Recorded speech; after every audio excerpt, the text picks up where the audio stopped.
Naihati ২৭ number ward Radha Ballabh road rail হাসপাতালের কাছে ৪টি ঘরে দুঃসাহসিক চুরির ঘটনা।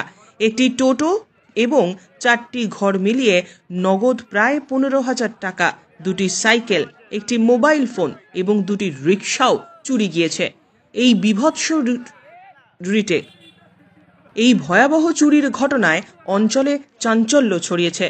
দুঃসাহসিক এই চুরির ঘটনায় কিছু ব্যক্তিকে নিজেদের হেফাজতে নিয়ে ব্যাপক মারধর করে অঞ্চলবাসী। তারপর তাদের তুলে দেওয়া হয় পুলিশের হাতে।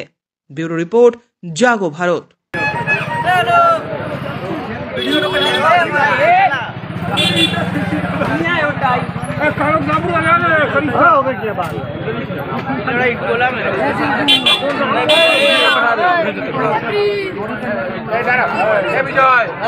বিজয় তোদের নাম্বার দিয়ে দে।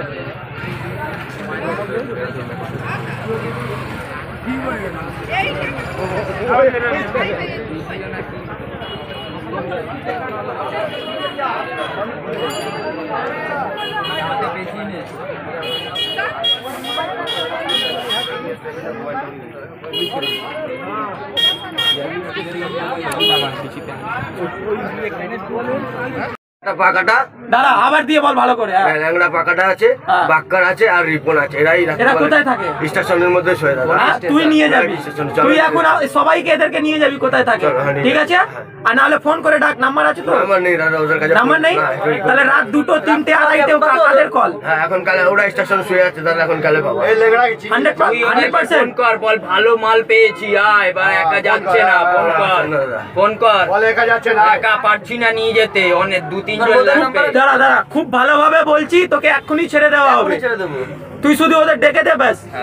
বল রেলওয়ে হসপিটালে নাম্বার আছে, দেখ তোর ফোনে নাম্বার আছে। ওর ফোন নাম্বার তুই নেই ওই দাদা। 3 জনকে তুলিয়ে দে, একজনকে তুলিয়ে দে যে কোনো। চলে স্টেশনে, আমি তুলে দিচ্ছি স্টেশনে। ডাক আমার, তুই ডাক। আচ্ছা দাঁড়া দাঁড়া দাঁড়া, শোনে, এখন 10খানা মিডিয়াওয়ালাকে ফোন করবো, তোর পুরো ছবি ভাইরাল হবে। কি চাস, ডাকবো মিডিয়াওয়ালাকে? তোমার যেটা ভালো ইচ্ছা করো দাদা, আমি করিনি দাদা। তুমি যেটা ইচ্ছা করো, এবার তোমাদের আর কিছু আমি বলতে চাই না দাদা। তোমাদের যদি মারো যা করা করো দাদা, আমি আর কিছু মারছি না তোকে, ঠিক আছে? আমি আর কিছু করিনি। ঠিক আছে, তুই এখানে থাক। ওরা স্টেশনে ঘুমিয়ে আছে তো? হ্যাঁ স্টেশনে থাকো। হ্যাঁ দাদা আমরা তো মুখ চিনি না, তুই চিনিস। নিয়ে কে যাবে? আমি নিয়ে যাবো দাদা। একটু চ্যালেঞ্জ, আমার বাড়িঘর তুমি দেখে নেবো দাদা। চলো আমার বাড়িঘর। বাড়িঘর পরে কথা, তুই যেদের নাম নিয়েছিস চল এখন নিয়ে যা এদেরকে, ওরা নিয়ে আসবে। চলো চল চল এই করেন।